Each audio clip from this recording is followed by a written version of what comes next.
Assalamualaikum Pak Taufik. Waalaikumsalam Pak Amir, apa kabar nih? Alhamdulillah, baik Pak. Bapak lagi ngapain nih? Nggak apa-apa Pak, ini saya lagi kosong jam, tadi saya baru masuk dari kelas Wah, 12 nih. kebetulan sekali Pak. Bapak punya waktu tidak? Ada Pak, ada yang Oh, mau dibicarakan dengan saya? iya Pak, kebetulan sekali. Saya ini dari tadi mondar-mandir Pak. Cari teman untuk tempat diskusi Pak. Mm-mm. Kebetulan saya ketemu Pak Taufik di sini, jadi saya menghampiri Pak Taufik aja lah.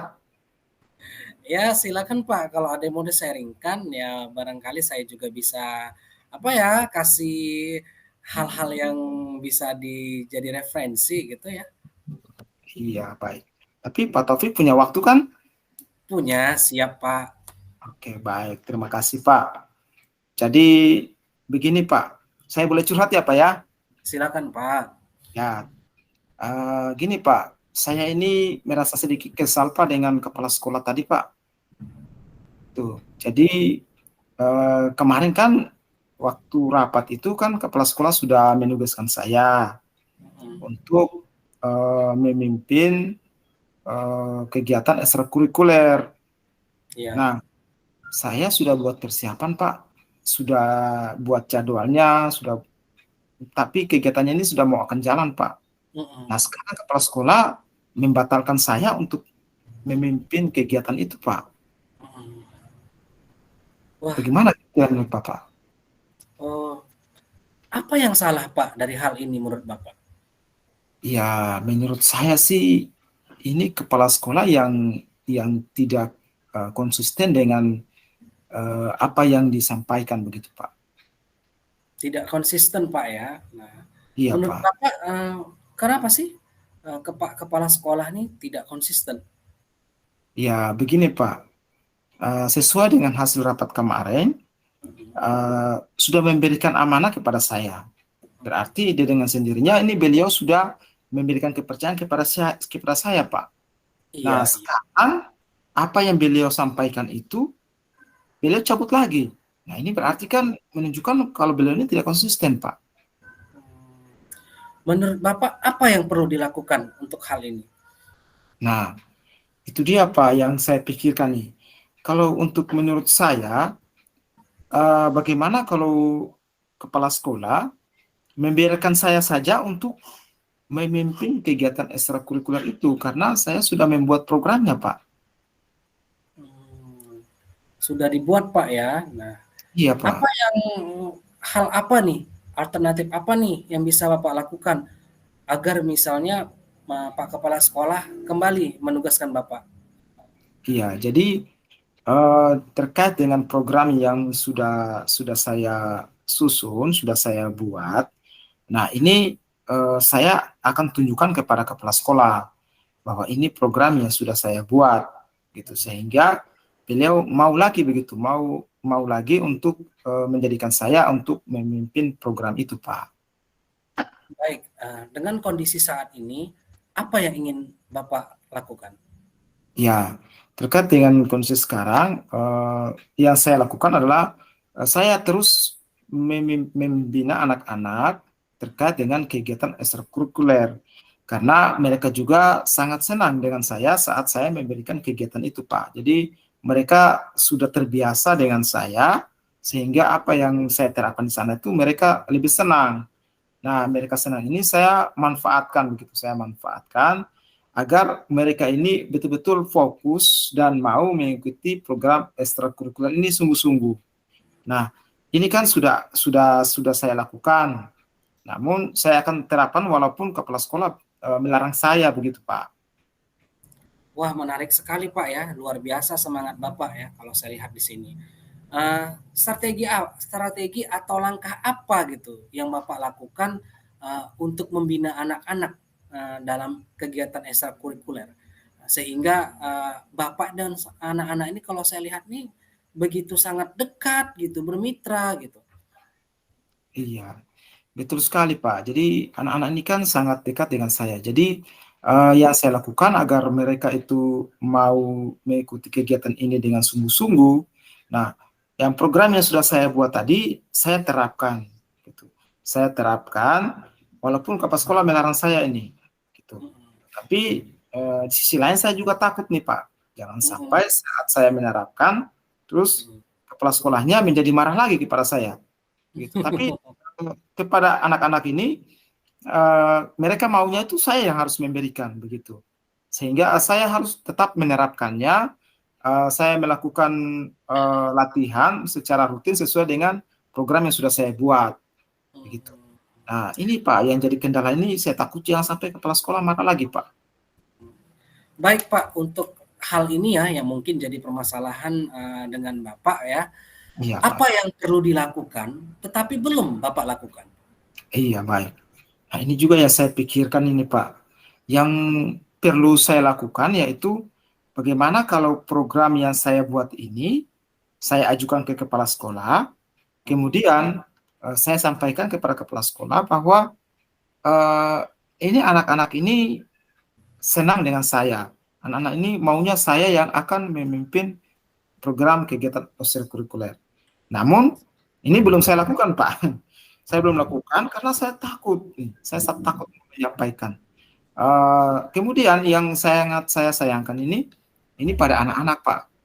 Mereka ini antusias sekali Pak. Mereka ini maunya saya mendampingi mereka terus. Karena kalau guru lain yang melatih mereka, katanya mereka tidak terbiasa. Mereka nanti apa ya, tidak mengikutinya sungguh-sungguh begitu. Nah ini juga kan saya sangat khawatir jangan sampai saat kepala sekolah sudah tidak mau lagi saya yang memimpin. Nah sehingga anak-anak ini anak-anak tidak mau lagi fokus dengan program-program yang sudah saya buat jadwalnya. Begitu Pak. Wah luar biasa ya. Memang sepertinya Pak Amir ini dengan anak-anak sudah memiliki kedekatan emosional yang dekat gitu ya Pak. Apa Iya Pak. langkah yang apa langkah nyata yang akan Bapak lakukan untuk mewujudkan ini? Nah ini langkah yang akan saya lakukan ini Pak. Saya akan tetap melatih mereka, saya tetap melatih mereka. Namun di sisi lain, saya ingin kepala sekolah itu jangan dulu tahu begitu, jangan dulu tahu. Tapi supaya agar anak-anak ini mau terus untuk apa ya, mau terus untuk mengikuti kegiatan ini, gitu.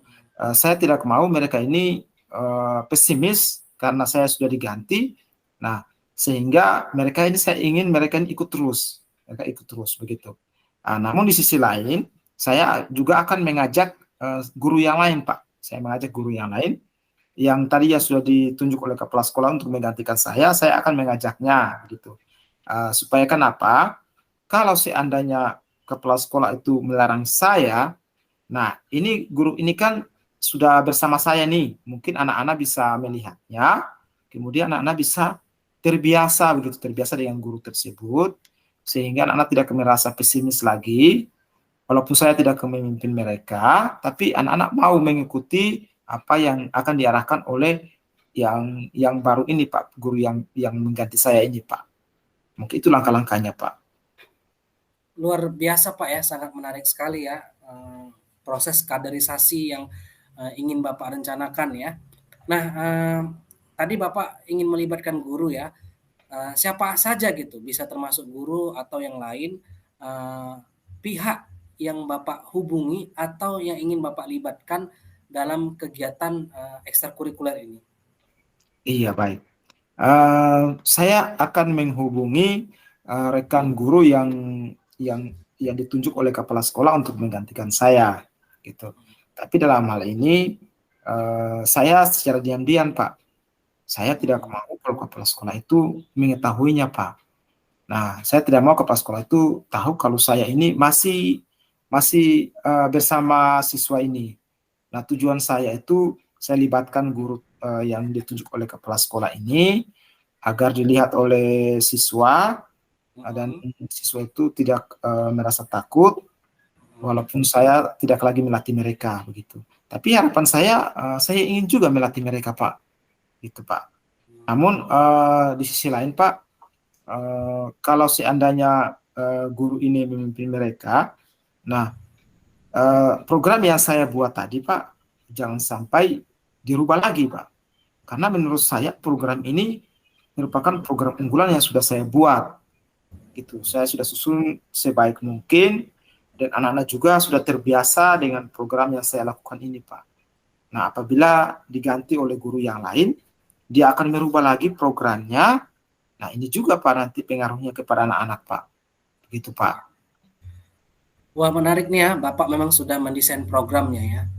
Menurut Iya Pak. Bapak, dari program yang sudah Bapak buat gitu, yang Bapak desain, apa yang terpenting agar Bapak dapat melakukan kegiatan-kegiatan atau program-program yang sudah dibuat dalam kegiatan ekstrakurikuler Bapak? Iya. Jadi begini Pak, kegiatan ekstrakurikuler ini menurut saya sangat penting ya. Karena ini menarik minat siswa dalam menumbuhkan minat dan bakatnya.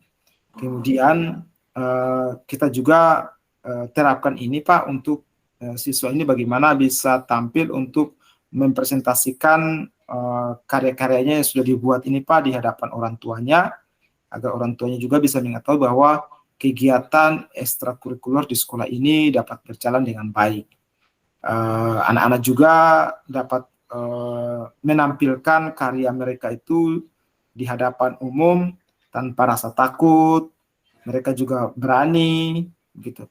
Mereka juga mau mengekspresikan diri mereka. Nah, dari program-program yang saya buat tadi, Pak, saya harapkan siswa saya itu mampu begitu ya, siswa saya itu mampu untuk menunjukkan minat dan bakat mereka itu terkait dengan apa yang mereka inginkan, apa yang ingin mereka tunjukkan, sehingga kedepannya mereka ini bisa terbiasa begitu, mereka bisa terbiasa, mereka bisa mampu tampil di hadapan umum begitu tanpa rasa takut, memiliki percaya diri yang kuat, kemudian karakter-karakter mereka itu bisa mereka tunjukkan dengan baik begitu. Nah, itu program-program yang sudah saya muat seperti itu Pak. Wah, luar biasa Pak ya, dari program-program yang Bapak sudah buat ini, saya melihat ada nilai-nilai karakter yang dikembangkan dan sudah diimplementasikan terhadap psikologis perkembangan jiwa dari si anak. Baik, Iya, melalui program-program yang telah Bapak buat tadi, apa yang menjadi tujuan yang ingin Bapak capai dan saat ini Bapak sudah berada di posisi mana nih? iya. Baik, jadi dari program-program yang saya buat ini Pak, yang ingin saya capai itu bagaimana siswa saya ini betul-betul dapat menerapkan program ekstrakurikuler yang sudah kita sepakati di sekolah Pak.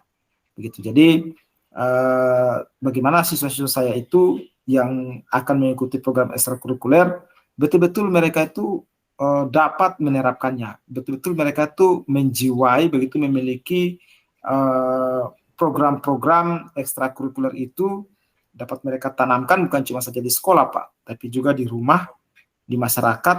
Nah, program-program inilah yang nanti akan menjadi program unggulan di sekolah gitu. Nah, di saat ini posisi saya ini masih pokoknya kalau di posisi angka itu saya masih di angka 6 Pak, kalau di posisi angka Pak. Oke, luar biasa ya. Saya melihat Bapak secara alamiah ya merefleksi diri Bapak sendiri. Nah, menurut Bapak sendiri, apa yang perlu Bapak lakukan untuk bisa lebih maju, khususnya dalam program ekstrakurikuler yang Bapak lakukan? Iya.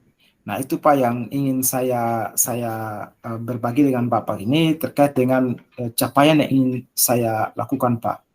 Nah, terkait dengan pimpinan saya Pak, kepala sekolah ini kan sudah menggantikan saya nih Pak. Namun program-program yang saya harapkan dari apa yang sudah saya buat ini Pak, nah ini saya inginkan itu bagaimana sekolah itu bisa berkembang terkait dengan program ekstrakurikuler yang akan diterapkan. Nah, karena ini juga nanti akan dipresentasikan di hadapan orang tua murid, Pak. Sehingga program ini juga akan menjadi program unggulan di sekolah, begitu. Kegiatan-kegiatan ekstrakurikuler ini akan menjadikan program unggulan, begitu Pak. Oke Pak, dengan ulasan Bapak yang sangat menarik dan saya juga sudah mendengar strateginya. Menurut Bapak ini, kalau dari Bapak sendiri, kapan Bapak akan memulai langkah tersebut? Nah, baik Pak, ini saya akan lakukan secepatnya Pak. Mhm, Mungkin dalam minggu-minggu besok ini Pak, saya akan melakukannya untuk menerapkannya apa yang ingin saya lakukan tadi terkait dengan program-program saya Pak.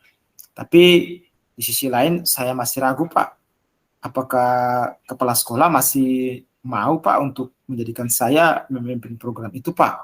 heeh. Oke, jadi terkait dengan keraguan Bapak ya, mungkin bisa saya katakan itu, salah satu kekhawatiran dan hambatan Pak ya. Iya. Bagaimana tindakan Bapak terhadap, kekhawatiran yang Bapak rasakan? Iya.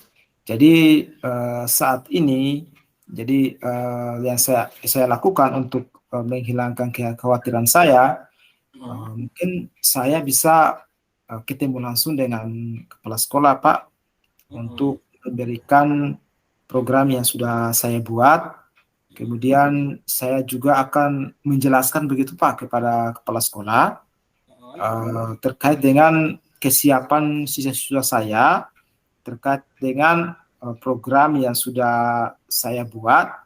Kemudian saya juga sampaikan Pak bahwa siswa saya itu lebih senang, gitu, cenderung lebih senang saya sebagai pemimpin di kegiatan ekstrakurikuler, itu Pak. Jadi siswa juga merasa pesimis kalau seandainya guru lain yang memimpin karena mereka tidak terbiasa dengan guru lain. Nah, seperti itu Pak. baik, sangat menarik. Apa yang, eee, Bapak akan lakukan untuk memulai hubungan ini, komunikasi ini dengan pimpinan atau kepala sekolah? Iya, baik. Eee, Mungkin saya memanggil guru yang tadi yang digantikan oleh kepala sekolah, kemudian saya minta bantu sama dia untuk Mhm, sama-sama ke kepala sekolah dan saya akan menyampaikan kepada kepala sekolah, bersama dengan guru tersebut, lalu saya akan menjelaskan kepada kepala sekolah terkait dengan, program yang sudah saya buat dan akan didengarkan juga oleh guru yang bersangkutan, Pak.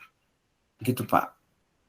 wah, luar biasa ya. Jadi Bapak nih sudah apa nih ya, mengajak, rekan-rekan yang ada di sekitarnya ya untuk berkolaborasi dan komunikasi aktif ya. Nah, komunikasi aktif dan partisipasi aktif rekan-rekan ya untuk memulai, langkah baru dan komunikasi yang baru untuk kegiatan program-program di ekstrakurikuler Bapak. Iya, Nah, Pak. berikutnya nih Pak, apakah tindakan Bapak ini akan membawa Bapak pada tujuan Bapak yang sebenarnya? Iya, tindakan saya yang saya lakukan ini, agar kepala sekolah, melihat, Mhm, dan mendengar langsung, mhm, apa yang saya sampaikan, kemudian kepala sekolah juga bisa membaca program saya. Nah, mungkin dengan adanya itu akan membuat kepala sekolah mempertimbangkan kembali terkait dengan program yang sudah saya buat dan akan diperkuat juga oleh rekan yang tadi yang dia ditunjuk oleh kepala sekolah untuk menambahkan bahwa siswanya itu lebih cenderung ke saya daripada ke dia, sehingga saya inginkan itu program itu dapat diserahkan lagi kepada saya oleh kepala sekolah, sehingga tujuan dari program yang saya buat itu bisa tercapai begitu Pak. wah, ini menarik sekali, luar biasa Pak Amiruddin ya. Saya melihat di sini dari apa hal yang sudah Bapak lakukan, program-program yang sudah dilakukan, didesain di kegiatan ekstrakurikuler Bapak, Bapak adalah orang yang sangat optimis Pak ya. Bapak orang yang sangat yakin, dan bisa gitu membawa anak-anak melalui kegiatan ekstrakurikuler ini ke dalam nilai-nilai ya, pendalaman nilai-nilai karakter yang luar biasa. Dan saya yakin itu Bapak pasti bisa untuk melakukannya. Nah, jadi dengan melibatkan ya beberapa teman guru untuk berkomunikasi dengan pimpinan, saya yakin, nah ini pasti akan menemukan solusi dan jalan yang terbaik untuk program-program yang sudah Bapak lakukan. Semangat Bapak ya, tetap terus berjuang ya, karena memang guru ini apa ya, memang punya banyak kausalitas ya, sebab akibat. Terkadang kita memang harus menjalani beberapa peranan di samping satu peranan utama kita dalam proses belajar mengajar. Mungkin kita juga diberi tugas untuk peranan-peranan lainnya. Tetap semangat Bapak ya. Pak, Terima kasih ada Pak. lagi yang ingin disampaikan? Tidak ada lagi Pak. Saya ucapkan banyak terima kasih Pak. Pak Taufik sudah menyediakan waktu kepada saya Pak, dan saya sudah merasakan mendapatkan solusi dari apa yang pertanyaan-pertanyaan yang Pak Taufik sampaikan kepada saya, sehingga saya sudah merasa lega Pak. Artinya saya sudah bisa berpikir bahwa ternyata saya sudah bisa memberikan jawaban pertanyaan saya masalah saya tadi itu sudah terpecahkan sendiri begitu Pak. Saya sudah merasa lega Pak. Terima kasih Pak. Saya akan secepatnya akan menghubungi kepala sekolah dengan kebijakan yang akan saya lakukan. Nah, itu adalah langkah-langkah saya untuk bagaimana kepala sekolah bisa memberikan tanggung jawab itu kepada saya kembali, karena saya sudah betul-betul merancang programnya Pak, sehingga saya tidak ingin kalau kepala sekolah itu dialihkan ke orang lain untuk memimpin program itu Pak. Saya sudah merasa lega, sudah merasa senang Pak. Terima kasih atas waktunya Pak. Oke. Amin ya rabbal alamin. Semoga sukses langkahnya ke depan Pak ya. Kita Baik, Pak. doakan dan tetap jaga Amin. kesehatan. Amin. Ini Terima kebetulan kasih Pak. bel baru berbunyi Pak. Saya Iya juga Pak. harus masuk ke kelas lagi. Terima Iya Pak. kasih. Baik, terima kasih Pak. Sampai ketemu lagi nanti Iya, sharing Pak. lagi ya jika Iya ada Pak. waktu Terima yang kasih lain. Pak. Terima kasih. Sama-sama Pak. Terima kasih Pak.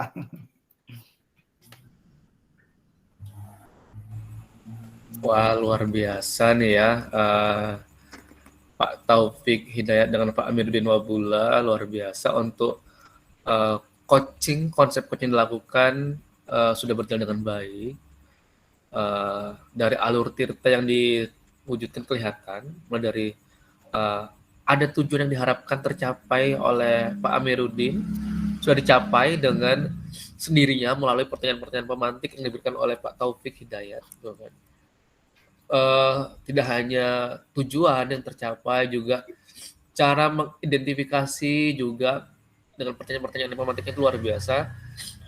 Pertanyaan terperinci, sudah ada pertanyaan muncul sesuatu dari apa yang didengarkan oleh Pak Taufik Hidayat menjadi pertanyaan. Gitu. Jadi Pak Taufik Hidayat memberikan pertanyaan berdasarkan apa yang didengarkan oleh Pak Amiruddin Wabula. Gitu. Itu mungkin salah satu pertanyaan yang berbobot ya Pak ya. Merupakan pertanyaan yang terbuka. Kemudian juga ada rencana juga yang disampaikan juga Pak Amiruddin Wabula juga mengungkapkan rencana, dan itu tergali dari pertanyaan yang diberikan oleh Pak Taufik. Kemudian juga ada tanggung jawab gitu ya, aksi yang akan dilakukan oleh Pak Amiruddin Wabula. Saja juga sini nampak kali lekat kali kemitraan, salah satu prinsip dari coaching ya gitu Pak ya. Kemitraan terjalin. Kelihatan bahwasanya Pak Amiruddin Wabula itu nyaman berada pada sisi coaching ini gitu. Nyaman, kemudian prinsip coachingnya dilakukan dengan baik, alur tirta juga kelihatan.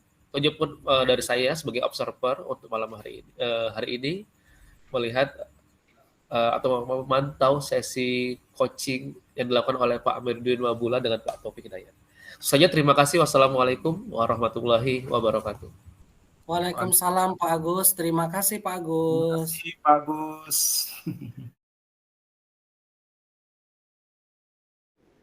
Halo, assalamualaikum Pak Fajar. Apa kabar nih? Waalaikumsalam Pak Taufik. Alhamdulillah baik. Pak Taufik gimana kabarnya nih?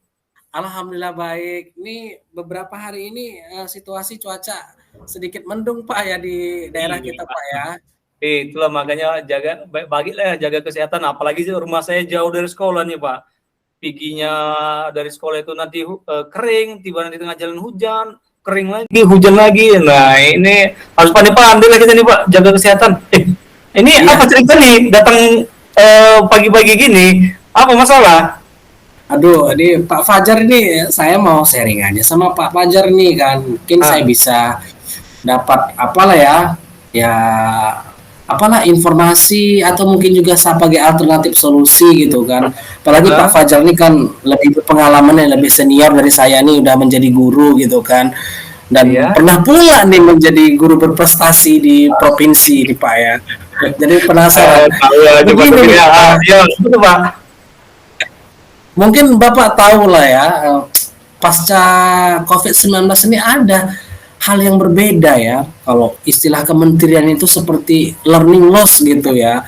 Nah, kalau yang saya rasakan, kenapa ya Pak ya? Kok saya dulu tuh sama anak-anak sebelum COVID-19 tuh apa ya, minat antusias mereka tuh luar biasa gitu loh Pak ya dalam kegiatan belajar. Tapi kalau setelah COVID-19 ini anak-anak sekarang ini yang udah luring ini ya kok nggak seperti dulu lagi gitu Pak semangatnya.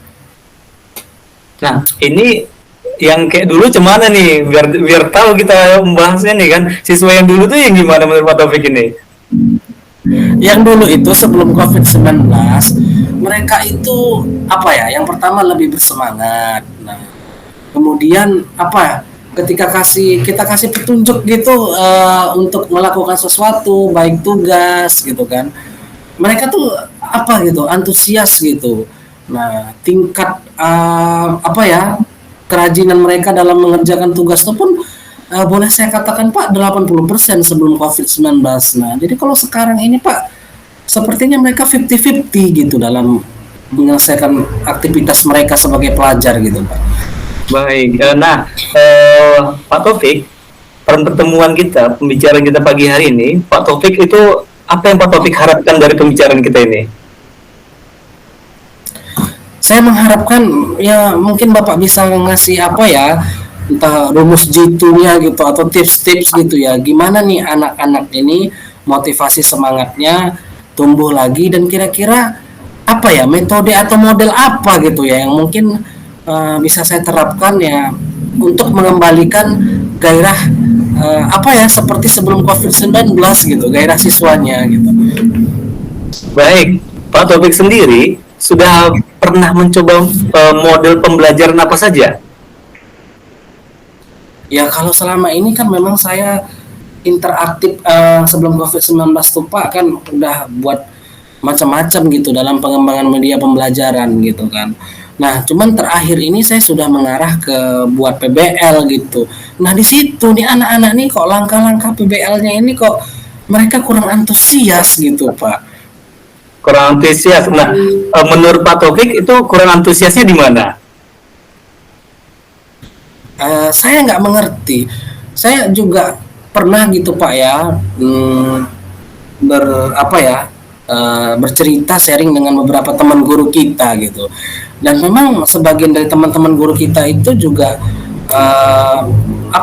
mengatakan seperti itu gitu kan, bahwasanya minat dan anak-anak ini sangat kurang, antusiasmenya itu kurang gitu. Nah kalau menurut tanggapan mereka dan ini juga mungkin salah satu hipotesis saya, anak-anak ini sudah terbiasa gitu dengan model yang praktis karena dulu kan sekolahnya daring gitu, tidak dikontrol gitu. Sehingga ya kurang tidak seenergik antusias anak-anak sebelum COVID-19 Pak. Baik, nah jadi Pak Taufik itu sudah melaksanakan TBL? Sudah Pak, sudah saya berusaha untuk buat, justru antusiasmenya ini yang berkurang gitu, saya nggak ngerti juga gitu kan. Baik, nah kalau boleh tahu itu materinya tentang apa Pak Taufik bawakan? Nah, kemarin Pak kan di kelas 10 tuh kan, sejarah peminatan, saya berusaha untuk bagaimana mereka melakukan materi penelitian sejarah Pak. Nah, jadi ada beberapa objek penelitian sejarah yang saya tugaskan secara berkelompok Pak. Baik, sudah melakukan materi tentang penelitian sejarah Pak ya? Nah, itu sudah Pak. Jadi materinya itu kan Bapak bawakan tentang materi penelitian sejarah. Nah, Bapak dalam hal penelitian sejarah tadi, masalah yang Bapak angkat itu apa, Pak? Masalah yang saya angkat kan ada tahapan-tahapan. Dalam penelitian sejarah itu kan tahapannya itu kan harus jelas. Yang pertama heuristik. Nah, heuristik itu pengumpulan sumber. Nah, yang kedua itu adalah interpretasi data. Nah, jadi setelah sumber-sumber dikumpulkan, maka diinterpretasi. Setelah interpretasi, diverifikasi. Nah, mana sumber-sumber dan yang bisa dimasukkan atau tidak untuk menjadi referensi. Nah, dalam heuristik tadi, mereka bisa saja melakukan sumber-sumber dari literatur, perpustakaan, atau langsung melakukan wawancara. Karena memang dalam sumber itu ada dua, Pak, sumber primer dan sumber sekunder. Nah, jadi permasalahannya saya sudah memberikan penugasan di tingkat tahapan heuristik. Nah, jadi apa ya?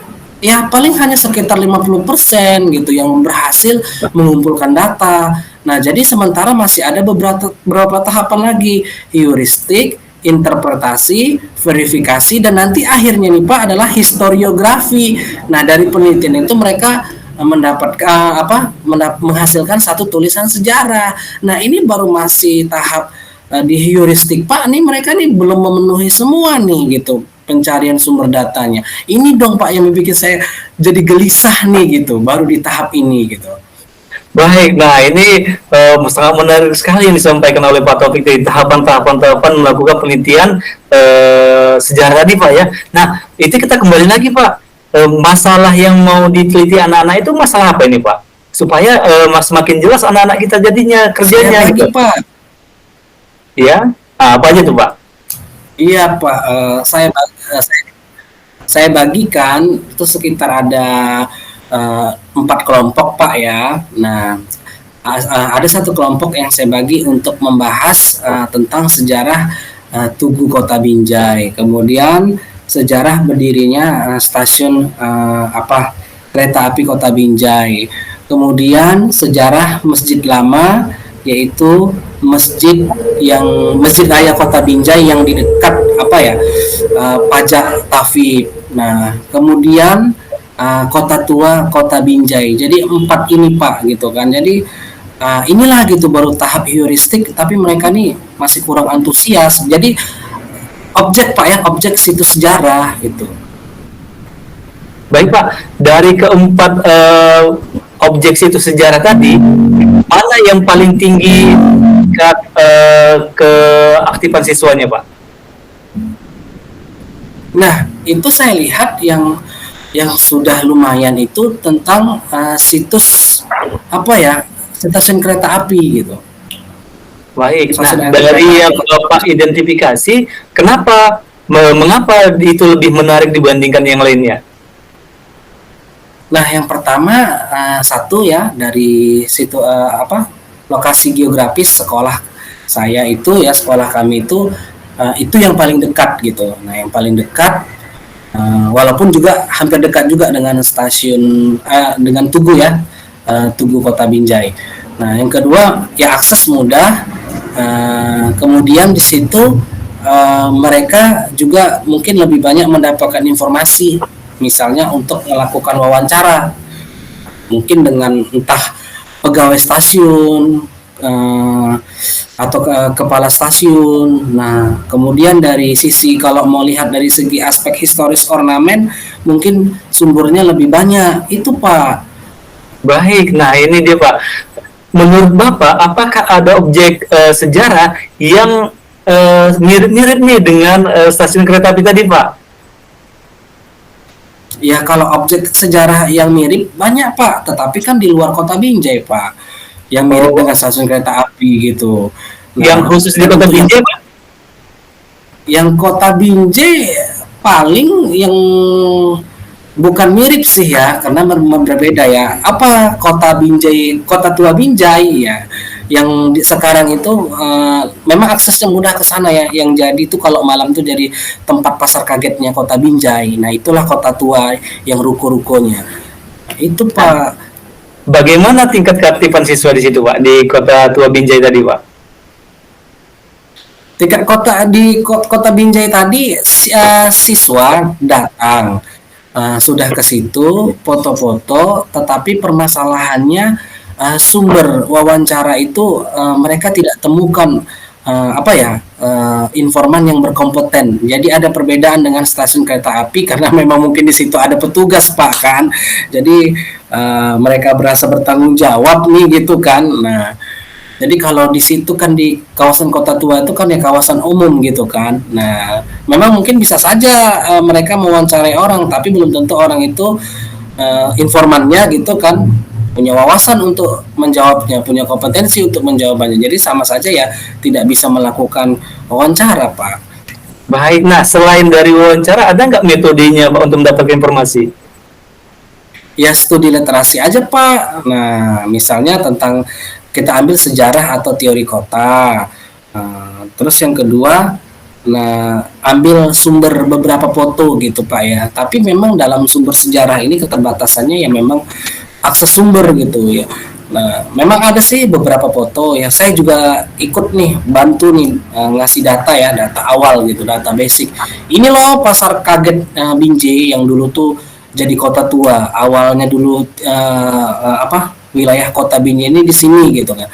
Saya beri informasi juga gitu kan. Tetapi kan memang itu tadi proses heuristik ini untuk sampai ke interpretasi ini kan setidaknya harus bisa menggabungkan beberapa sumber data, Pak. Baik, nah itu tadi Pak Taufik sudah membandingkan dua objek sejarah Pak ya. Nah dari perbandingan tadi Pak Taufik ada nggak bisa mengambil kesimpulan supaya siswa kita ini bisa menjadi lebih aktif Pak? Ya kesimpulannya memang pertama masalah akses gitu, tetapi ada suatu kekhawatiran gitu kan. Ini yang saya katakan tadi di awal tuh antusias gitu. Maksudnya begini kan, melakukan penelitian itu kan memang tidak mudah. Tidak mudah dalam artian di sini kan penelitian yang sesungguhnya itu kan menunjukkan pada proses Pak gitu. Nah, apa ini semangatnya ini gitu. Saya sudah berusaha memberikan petunjuk bla bla bla bla bla bla gitu kan. Tapi kok semangat mereka nih apa gitu. Jadi mereka tuh anak sebelum Covid dengan sesudah Covid itu beda gitu. Mereka seolah-olah ya hidupnya itu sudah cukup gitu melalui handphone gitu. Jadi mungkin kata sekarang tuh mager gitu, malas gerak. Itu Pak Fajar. Baik, nah itu tadi ada saya catat kata kunci yang dari Pak Taufik itu ada kata handphone. Nah, ada nggak Pak Taufik itu sudah memberi instruksi ke peserta didik kita, ke siswa kita, mencari informasi ataupun dari sumber dari berbagai referensi gitu? Ada nggak siswa kita melakukan itu Pak? Ada Pak. Oke, nah itu tapi itu tadi kalau referensi sudah dilakukan, tapi cross check data di lapangan, nah itu juga dilakukan supaya jadi informasi sejarah itu tidak hanya di masa lalu, nanti ada komparasi kekinian gitu. Karena memang fungsi belajar sejarah itu kausalitas masa lalu ke masa kini, itu yang ingin dicari Pak Fajar gitu. Baik Pak. Nah referensinya itu mereka ambil dari mana saja Pak? Ya kalau referensi secara literatur tertulis ya saya persilakan, boleh dari buku cetak gitu kan, buku referensi maksud saya. Kemudian silakan juga boleh mengambil dari Google Internet gitu kan. Nah ya saya beri kesempatan, boleh dari mana aja boleh, yang penting kita jangan jadi plagiator, sumber harus ditulis. Baik, nah selain dari media cetak ada nggak Bapak ambil dari referensi dari yang lainnya? Ya itu kan media cetak, kemudian media online ya, itu yang saya maksud media cetak juga media online. Terus apalagi ya foto ya. Nah saya juga mengajarkan kepada mereka, ini foto jangan cuma dilihat keindahannya atau situasinya aja. Apa yang kamu pikirkan dari foto ini? Nah, termasuk foto tempo dulu ya yang berkaitan dengan historis. Nah coba tuliskan Nah, tuliskan apa yang kamu pikirkan tentang foto ini, tuliskan gitu. Jadi menjadi narasi gitu. Jadi narasi itu boleh aja bisa jadi hipotesis atau analisis dalam sejarah. Itu juga sudah saya lakukan. Tapi itu tadi Pak, mereka juga terkadang kurang kreatif ini Pak gitu untuk membuat narasi ini gitu. Oke, nah menurut Pak Taufik nih, selain dari media cetak tadi, media online tadi, nah Pak Taufik bilang tadi itu kurang kreatif gitu. Nah, menurut Pak Taufik, ada nggak media sarana yang lainnya yang bisa dijadikan siswa sebagai bahan referensi mereka, sehingga mereka bisa menuangkan berbagai informasi dari apa yang dilihat dan didengarnya tadi? Gimana ya Pak ya, sebenarnya kalau menurut saya sih Pak ya, ya kalau sumber referensi di zaman sekarang ini kan melimpah Pak gitu, melimpah dalam artian ya secara teks kita bisa dapatkan gitu. Tapi yang apa ya, yang sumber real kekiniannya gitu ya, seperti ke lapangan itu ya setidaknya mungkin bisa menemukan orang-orang yang berkompeten untuk mendapatkan wawancara dan tulisan secara narasi. Itu Pak yang mereka nih sepertinya apa ya, agak kurang antusias gitu Pak. Nah, menurut Pak Taufik sendiri, bagaimana cara Pak Taufik ini supaya anak-anak tuh mau menuliskannya tadi gitu?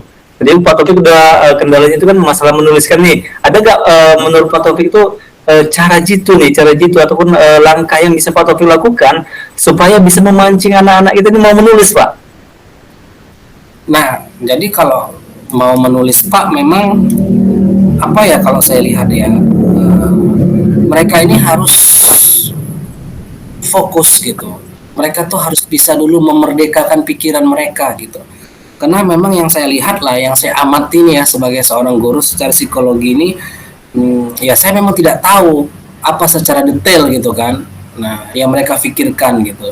Tapi ya kalau saya lihat tuh kadang-kadang mereka tuh ya seperti ada hal lain yang dipikirkan gitu, jadi terkadang kurang fokus gitu. Jadi gimana mau menulis Pak kalau pikirannya belum merdeka gitu. Merdeka dalam artian tuh plong, fokus gitu Pak Fajar. Oh gitu ya. Nah, menurut Pak Taufik tadi kan itu masalahnya ketidakfokusan siswa, ya Pak ya? Nah, jadi Ya, menurut Pak Taufik sendiri, apakah Pak Taufik itu ada membuat suatu media-media supaya bisa mempermudah si siswa kita untuk fokus nih Pak? iya Pak, saya sudah lakukan itu Pak ya sebelum COVID-19 gitu kan. Anak-anak apa ya, saya buat untuk melakukan video dokumenter, liputan gitu. Nah, siswa sebelum COVID-19 tuh alhamdulillah bagus Pak gitu kan. Mereka tuh semangatnya luar biasa gitu. Dan terkadang sudah di luar jam sekolah, mereka syuting di luar, mereka kontak saya gitu. Kontak saya menanyakan, Pak bagaimana begini-begini. Nah, oke, silakan begini-begini.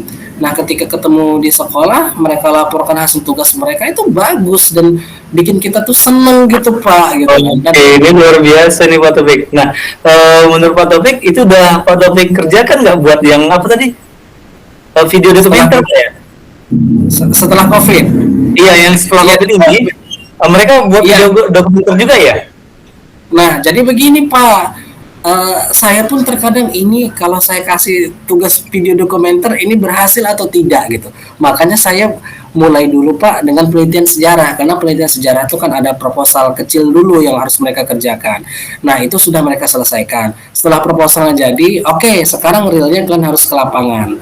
Nah, karena hasilnya adalah historiografi gitu kan.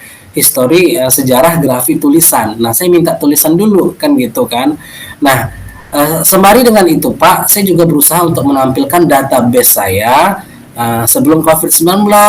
Nah, bukan video yang saya buat pun gitu, tapi video yang sudah kakak dan abang mereka buat. Ini loh hasil abang dan kakakmu gitu. Ya mereka lihat gitu, mereka serius lihat, tapi kok kreatifnya kok malah menurun gitu. Kesannya seperti itu Pak Fajar. Gitu ya Pak ya. Ini masalah kreativitas anak-anak kita jadinya Pak ya. Nah, menurut Pak Taufik, kreativitas yang bagaimana yang Bapak inginkan dari anak-anak kita? Ya, saya mau Pak bahwasanya ya kreativitasnya itu ya ya standar aja Pak. Standar dalam artian ya misalnya bagaimana mengolah informasi sejarah, tetap menggunakan IT. Terus yang kedua sekarang kan memang kita ya juga galakkan ya bagaimana siswa itu mampu untuk menulis. Nah, jadi sebenarnya balik yang kesederhana. Jadi kreatif itu sebenarnya bukan harus yang wah begitu gitu, yang sederhana dengan antusias tinggi. Nah, mengenai masalah tulisan gitu kan. Nah, bukan bagaimana bentuk tulisan itu gitu, tetapi apa isi tulisan itu, dan kalau dalam sejarah itu apa interpretasi mereka terhadap situs A, terhadap situs B gitu.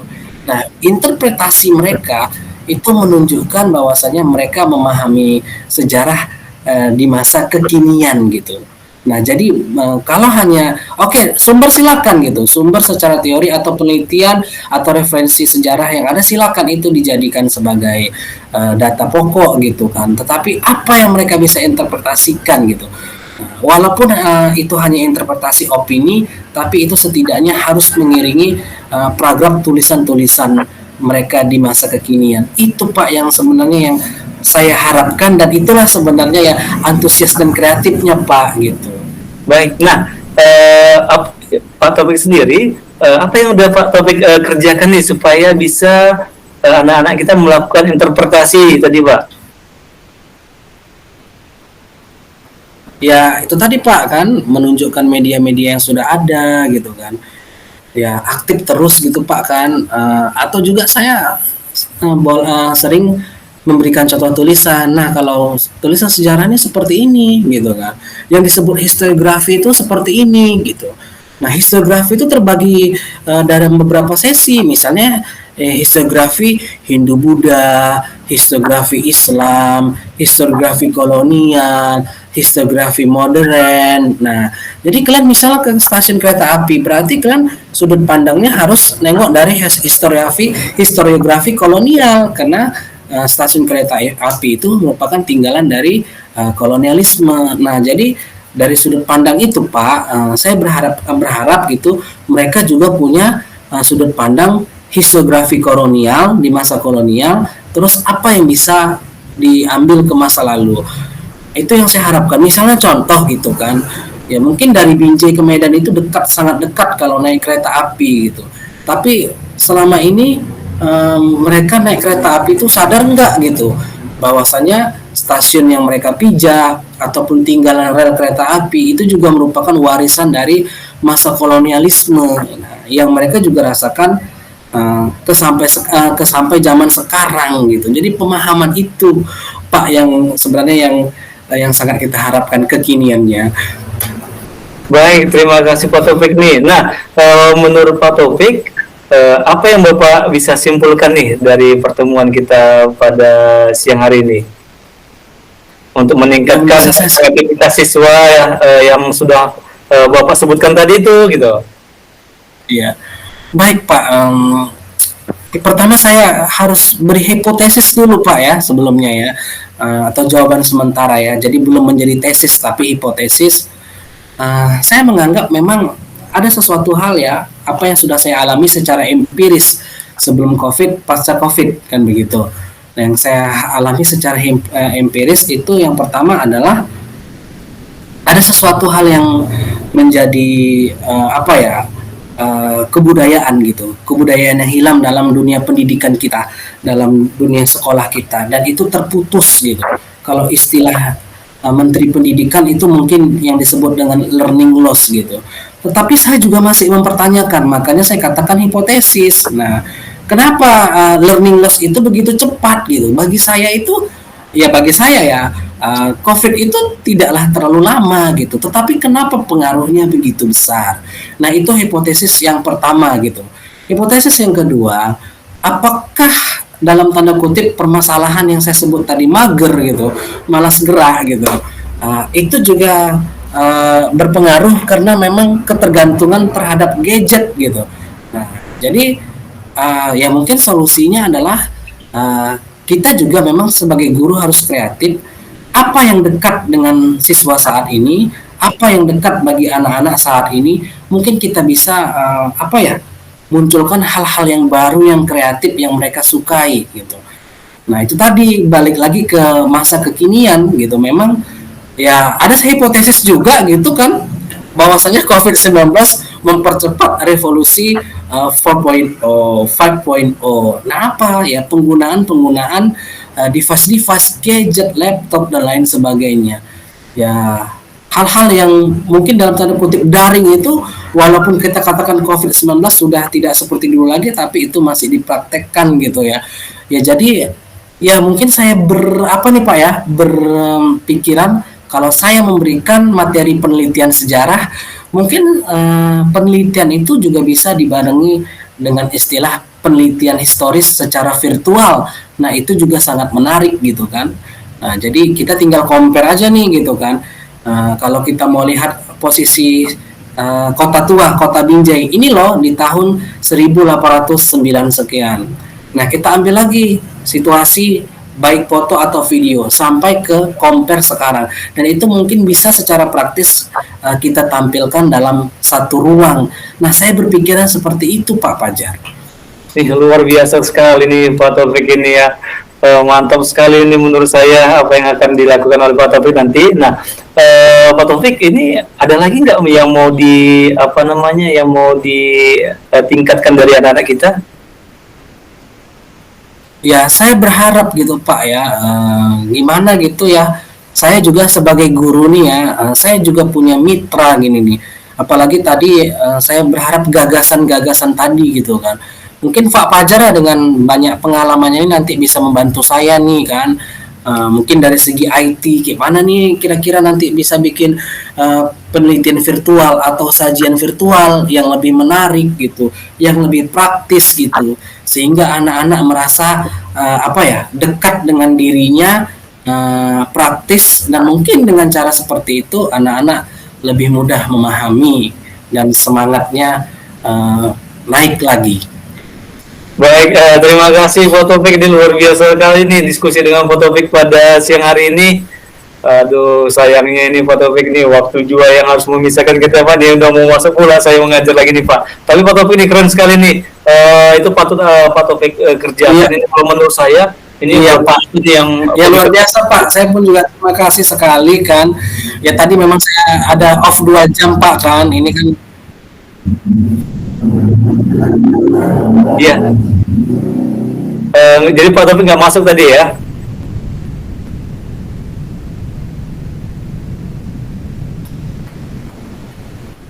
Iya Pak ya.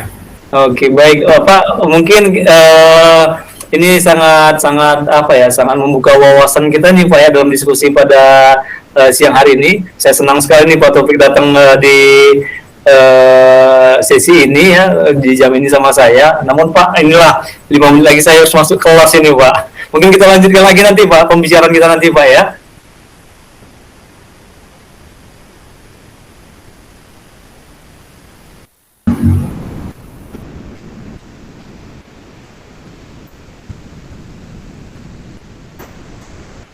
Baik Pak Taufik, terima kasih atas waktunya. Assalamualaikum warahmatullahi wabarakatuh. Terima kasih Pak Taufik ya. Ya, terima kasih Pak Taufik dan Pak Fajar, luar biasa sekali. Saya sangat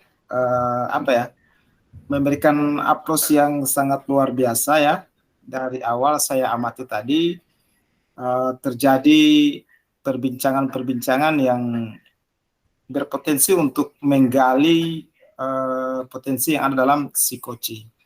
Baik, terkait dengan permasalahan yang dihadapi oleh Pak Taufik, yaitu menurunnya minat belajar anak-anak setelah pandemi COVID-19.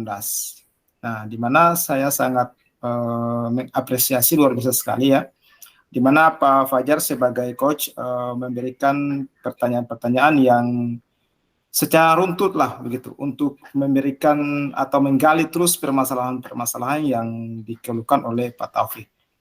Nah, di sana coach ya terus memberikan pertanyaan yang berbobot untuk mengetahui titik permasalahan dari coach, yaitu Pak Taufik.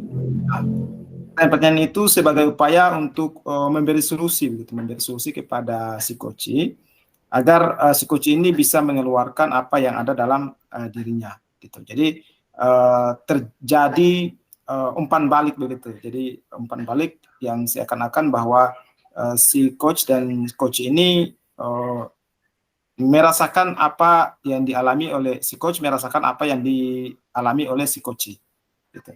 Nah, kembali lagi kepada si coach ya.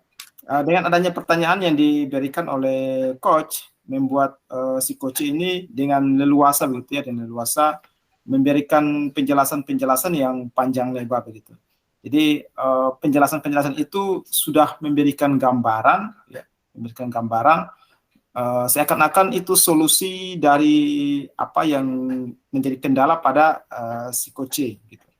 Jadi si coach ini memberikan penjelasan yang sungguh panjang lebar, dan di sana dari penjelasan itu dengan sendirinya sudah memberikan solusi, memberikan suatu titik yang lebih mencerahkan dari apa yang dialami, sehingga tanpa sadar bahwa si coach ini sudah menemukan sendiri masalah-masalah yang dianggap terbebani dalam pikirannya. Nah, pertanyaan-pertanyaan dari coach itu dijawab dengan apa ya? Dengan lancar gitu ya, dibaca lancar tanpa ada hambatan gitu. Seakan-akan masalah dari si coach ini dapat dipecahkan tanpa ada hambatan. Jadi setiap masukan-masukan, setiap pertanyaan-pertanyaan yang dilontarkan oleh si coach membuat si coach ini merasa nyaman gitu, mengeluarkan ya, memberikan apa yang ada dalam benaknya itu, sehingga menjadi menjadi plong begitu ya. Setelah dikeluarkan begitu, mulai terbiasa begitu, jadi seakan-akan bebas tanpa ada hambatan lagi. Jadi sehingga tanpa sadar ya, apa yang dihadapi oleh si coach tadi sudah menjadi solusi yang dapat terpecahkan. Jadi luar biasa sekali, karena kalau kita lihat dari definisi coaching sendiri, yaitu sebagai sebuah proses kolaborasi yang berfokus pada solusi, berorientasi pada hasil dan sistematis, di mana coach sendiri memfasilitasi peningkatan atas performa kerja atau pengalaman hidup, pembelajaran diri, dan pertumbuhan pribadi dari coach. Nah, sehingga si coach sendiri merasa nyaman dengan adanya proses coaching dari coach. Nah, begitu, sehingga proses coaching ini bisa membantu Pak Taufik ya, Pak Taufik untuk memberikan solusi dari permasalahan yang dihadapi. Dengan sendirinya masalah itu dapat terpecahkan. Dengan sendirinya masalah itu dapat dimudahkan. Nah, dari hasil proses coaching tadi ya, saya melihat perjalanan prosesnya sudah lancar, sudah bagus sekali ya. Alurnya sangat tertata rapi begitu. Jadi bertahap sampai akhirnya Pak Taufik sebagai coach sendiri merasa nyaman ya, tidak terbebani lagi, sehingga apa yang dirasakan, apa yang dipikirkan sudah tidak ada lagi masalah.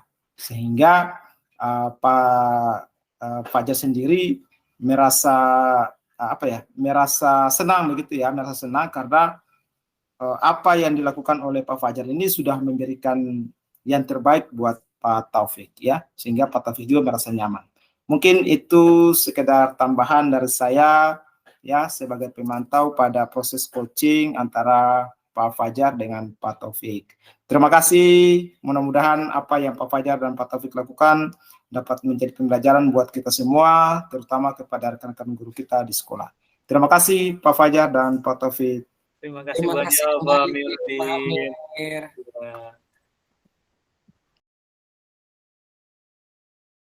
Assalamualaikum Pak Agus. Waalaikumsalam Pak Fajar. Gimana kabarnya Pak Fajar? Alhamdulillah sehat Pak. Pak, Bapak sibuk nggak nih Pak? Alhamdulillah Pak, sedang waktu senggang nih Pak. Nah, Oke. Seperti inilah Pak. Ini Pak, ada yang mau saya diskusikan Pak mengenai perangkat pembelajar Pak, khususnya RPP Pak. Oh gitu Pak ya. Iya Pak. Insya Allah Pak, saya bersedia kita ngobrol dulu. Tapi sebelumnya saya tanya dulu Pak, kira-kira Pak Fajar, apa sih yang diharapkan setelah kita ngobrol-ngobrol? Apa sih yang diharapkan gitu, yang diperoleh ketika kita selesai ngobrol ini? Apa sih Pak yang diharapkan gitu Pak? Saya pinginnya Pak, saya bisa nyusun perangkat pembelajaran khususnya RPP Pak. Karena selama ini saya nyusunnya itu hanya lihat internet, download sesuai mata pelajaran saya, udah saya ganti nama aja Pak. Tapi waktu melaksanakan saya bingung ini jadinya Pak.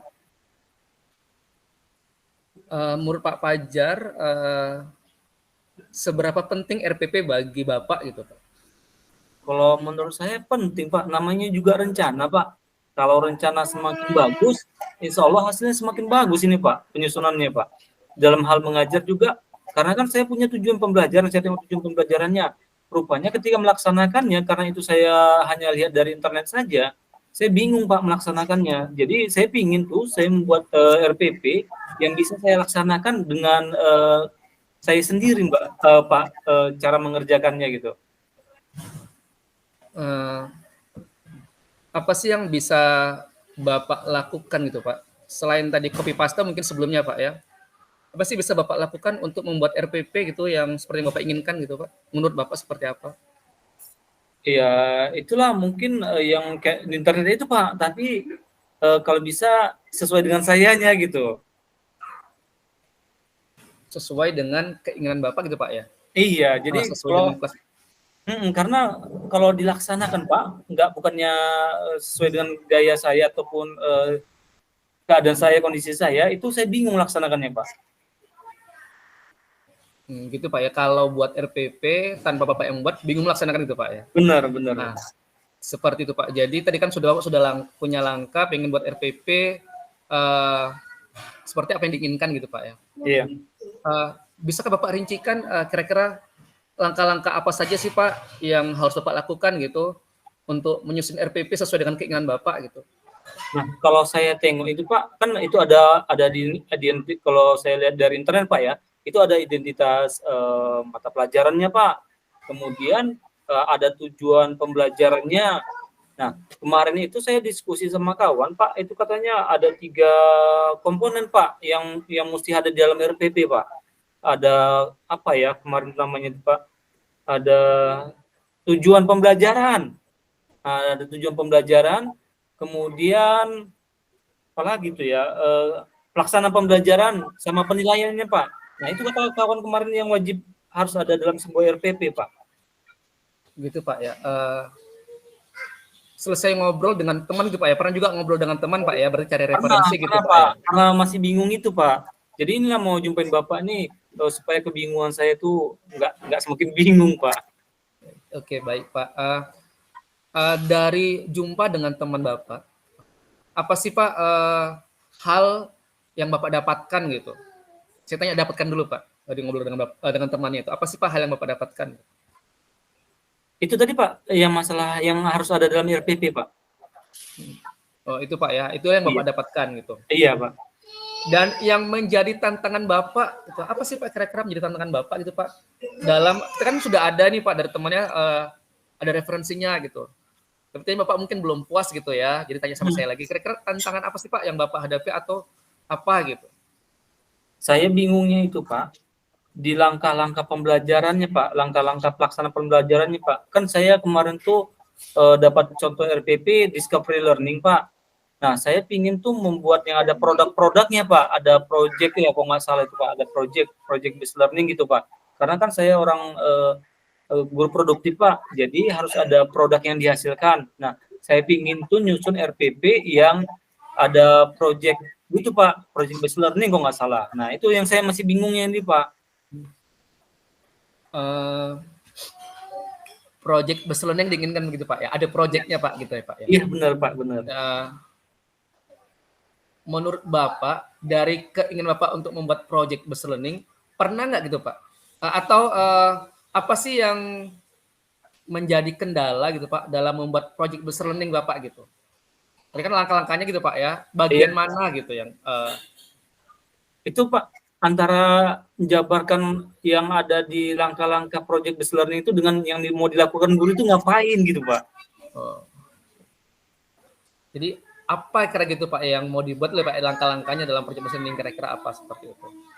Contoh, Sejauh ini pernahkah Bapak bercerita dengan teman yang tadi tentang project listening gitu Pak? Pernah diungkapkan nggak gitu Pak? belum ada saya tanyakan sama beliau Pak. Cuman diskusi santai aja kemarin sama Bapak itu. Lagi pula dia lagi sibuk sehingga nggak sempat diskusi lebih banyak gitu. Gitu Pak. Apakah Bapak pernah mendengar sebelumnya tentang project listening gitu Pak? Sudah Pak, sudah. Saya juga udah cari di internet Pak tentang project based learning. Saya udah tahu Pak langkah-langkahnya kan. Cuman saya bingung nih di langkah yang pertama pertanyaan mendasar itu guru mau ngapain? Itu saya bingung Pak. Dari referensi yang Bapak dapatkan di internet gitu Pak, apakah hanya satu referensi atau banyak referensi gitu Pak yang Bapak ambil gitu? Saya memang kemarin tuh melihatnya ada dua dari website, ada dua website Pak. Saya tengok-tengok, saya banding-bandingkan gitu kan. Memang saya ada sedikit kebingungan ini. Ada yang bilang cari pertanyaan sebanyak-banyaknya, ada yang bilang menggali pertanyaan, kayak gitu Pak di kegiatan sintak yang pertamanya Pak. Maka ini pertanyaan apa sebenarnya mau saya tanyakan ini gitu.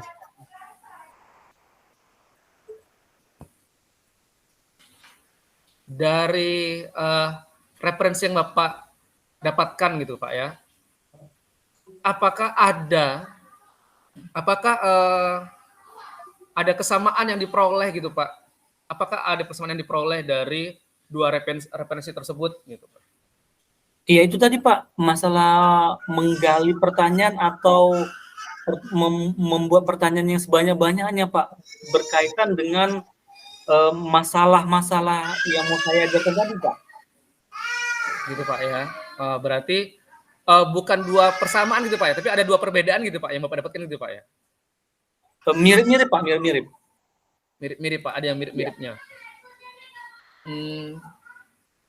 Tadi tentang project listening langkah gitu Pak ya, langkah dan ada yang mirip-miripnya gitu Pak. Benar Pak, benar. Menurut Bapak, kan Bapak juga cari referensi gitu ya. Iya. Selain contoh RPP yang Bapak dapatkan dari referensi itu, pernahkah Bapak melihat sumber lain gitu yang berkaitan dengan project based learning gitu Pak, selain RPP? Pernah Pak. Cuman saya belum mendalami sekali. Yang saya lihat itu saya nengok di YouTube Pak. Saya tengok tuh kan, ada saya ketik kemarin tuh project based learning. Saya memang lihat itu ada guru mengajar gitu, guru mengajar. Nah ada tampilan guru ngajar kan Pak. Saya baru lihat 2-3 menit, rupanya di telepon kepala sekolah suruh datang. Saya lupa lagi nonton videonya Pak. Kira-kira dari tonton video tersebut Pak, seberapa besar pengaruhnya dalam pengetahuan Bapak mengenai project based learning gitu Pak? Kalau itu Pak, mungkin bisalah Pak saya pelajari lagi Pak. Karena memang di awal itu saya lihat nih, saya lihat itu sekilas nih Pak ya, saya belum tonton sepenuhnya. Itu ada masalahnya itu pertanyaan mendasar contohnya Pak kan, ada tulisannya itu saya lihat di videonya kan. Nah ada guru menyampaikan seperti yang di website yang saya tengok tadi tuh ada banyak pertanyaan-pertanyaan di situ Pak. Apakah menurut Bapak dengan menonton video tersebut akan menambah ilmu pengetahuan Bapak dan menjadikan tantangan Bapak tadi itu bisa terselesaikan gitu? Kalau saya tonton nonton berulang-ulang mungkin bisa Pak. Gitu Pak ya. Iya. Dalam waktu dekat, apa sih yang bisa Bapak buat gitu untuk menyediakan waktu untuk nonton gitu Pak? Oh mungkin inilah Pak, mungkin ya waktu-waktu kayak gini Pak, kan ini mau ngobrol sama Bapak ini kan luang waktu saya ini Pak. Mungkin di waktu yang kayak gini lah Pak, nanti saya buat reminder di handphone saya jam-jam segini, nanti mungkin saya memang lagi freelance hari ini Pak, makanya saya mau jumpain Bapak, mau ngajak diskusi. Itu Pak ya. Selain tadi ada tantangannya Pak ya, kemudian tentang langkah-langkahnya. Terus kemudian Bapak sudah punya referensi 2, ada kesamaan. Kemudian dengan menonton mungkin bisa memberikan gitu. Bapak juga punya kira-kira punya waktu untuk nonton gitu Pak ya. Nah, dalam kurun waktu seminggu, berapa banyak Bapak punya waktu untuk menonton materi-materi atau pengetahuan tentang project based learning gitu Pak? Mungkin di saat-saat freelance saya lah Pak, mungkin tuh kan saya hari ini ngajarnya cuma 24 JP Pak, 24 JP.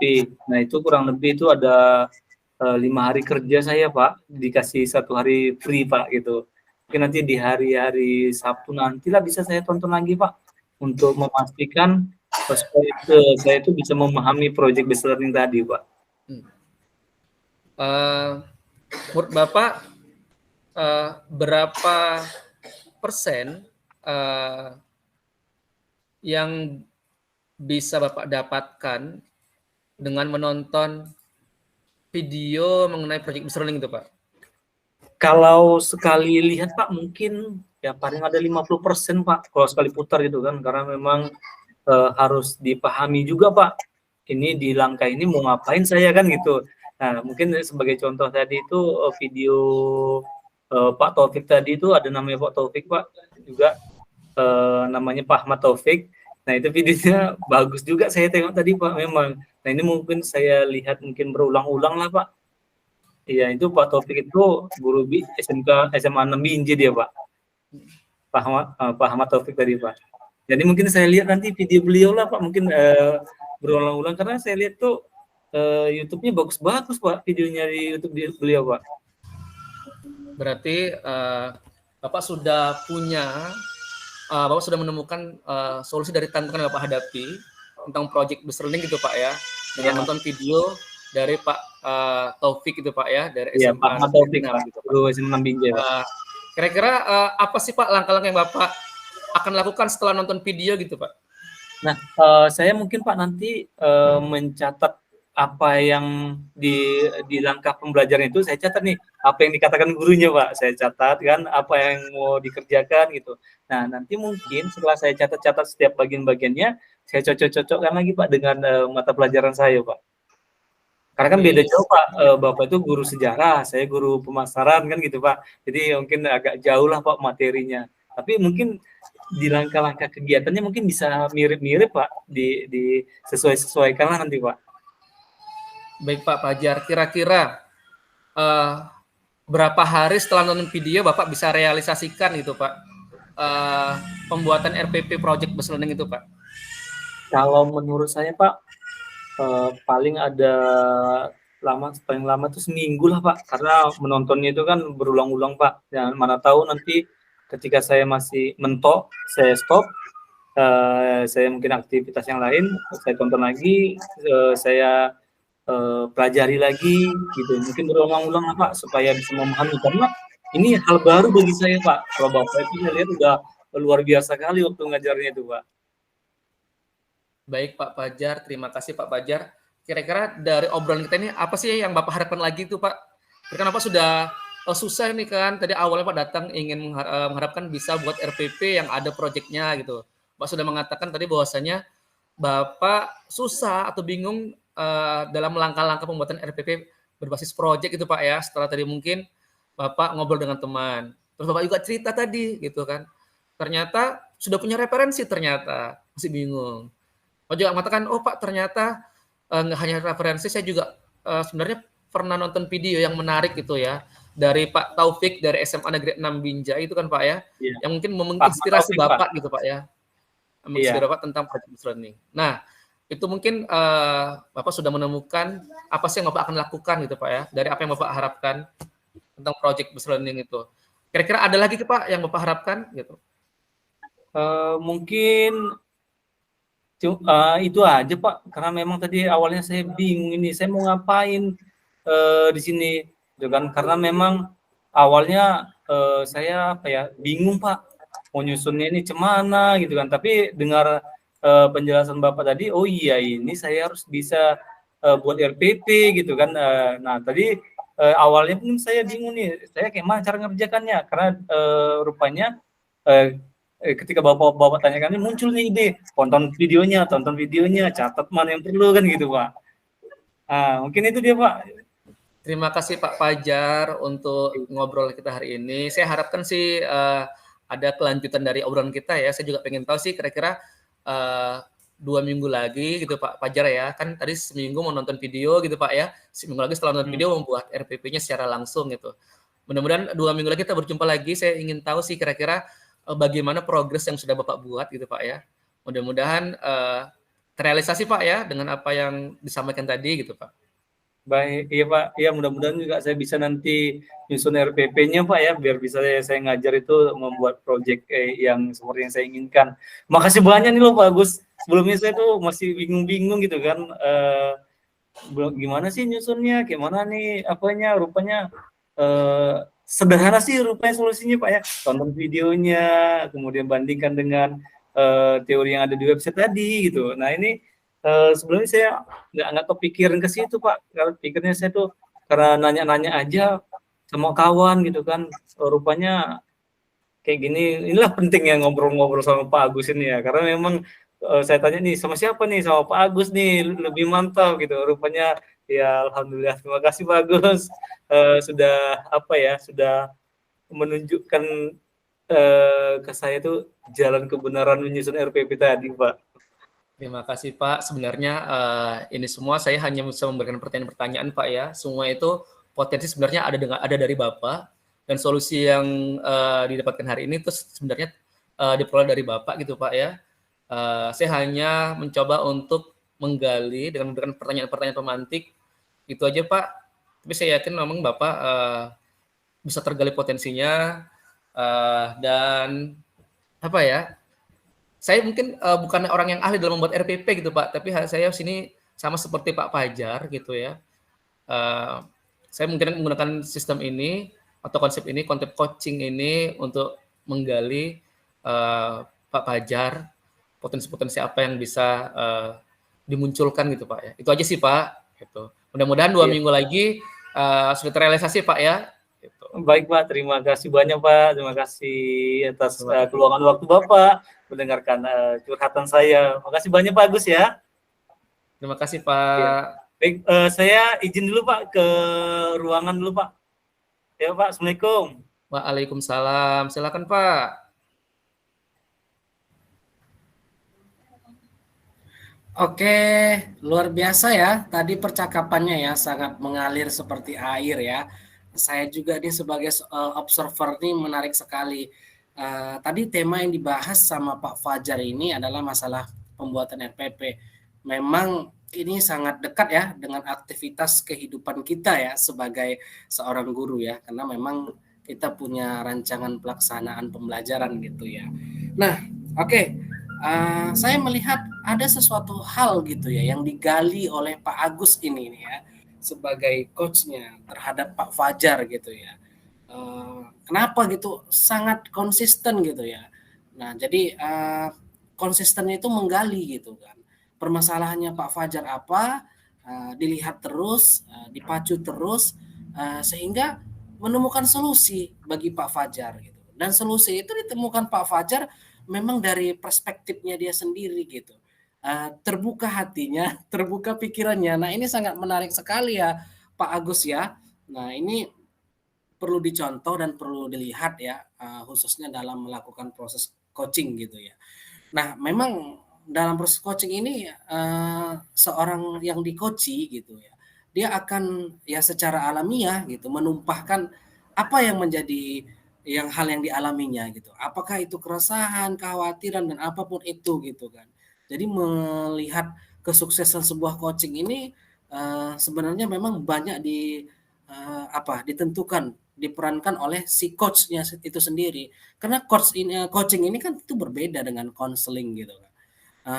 Karena coaching ini berbeda dengan mentoring gitu. Karena memang tadi bagaimana seorang coach itu berusaha gitu ya. Dan itu sangat menarik saya lihat ya Pak Agus ya. Dan Pak Fajar ini apa gitu, secara alamiah, wah ini saya udah jadi referensi gitu. Nah mungkin kalau saya selama ini ambillah di internet gitu, lihat di Google gitu kan. Tapi dengan adanya usaha dari Pak Agus sendiri untuk menggali memancing terus, nah itu sangat menarik. Nah dari hal ini apa yang saya dapat lihat di sini ya sebagai observer, memang coaching itu ya, proses coaching itu adalah proses kemitraan gitu, teman gitu. Mungkin selama ini ya kita guru nih kan. Nah, guru dengan siswa tuh posisinya di sini guru, di sini siswa. Nah, ngapain? Entah mentoring, entah konseling. Nah, tetapi kalau coaching ini gitu kan setara gini. Coach, coachee. Nah, jadi apa ya? Memang coaching ini slogannya saya adalah teman Anda. Saya adalah mitra gitu. Nah, jadi artinya kalau sudah menjadi mitra atau teman, batasan-batasan dalam konteks untuk menguraikan apa yang menjadi permasalahan, apa yang menjadi keresahan, apa yang ingin disampaikan, itu akan terbuka dan itu sangat menarik sekali ya. Nah, jadi praktik baik ini saya harap untuk Pak Agus sebagai coach dan Pak Fajar juga ya, suatu saat ini juga bisa menjadi coach juga ya, mengcoachi temannya gitu kan, sehingga apa praktik baik ini terus dipraktekkan gitu, dan ini sangat baik. Mungkin suatu saat kita juga bisa mengcoaching ya para siswa kita, sehingga ada hal-hal yang positif lahir tanpa ada tekanan, karena memang coaching menekankan bahwasannya si coach akan menjadi mitra Anda. Nah, sehingga apa di sini ada sudut pandang bersama dan saling tukar pikiran dan menggali potensi yang ada. Saya rasa ini aja ya Pak Agus ya, Pak Fajar ya, sukses selalu untuk kegiatan kita. Semoga kedepannya kita dapat melakukan praktik baik kembali dan bertemu dalam hal-hal positif dalam membangun pendidikan Indonesia. Terima kasih. Assalamualaikum warahmatullahi wabarakatuh. Waalaikumsalam. Terima kasih Waalaikumsalam Pak. warahmatullahi wabarakatuh. Terima kasih Pak Taufik. Sama-sama. Iya.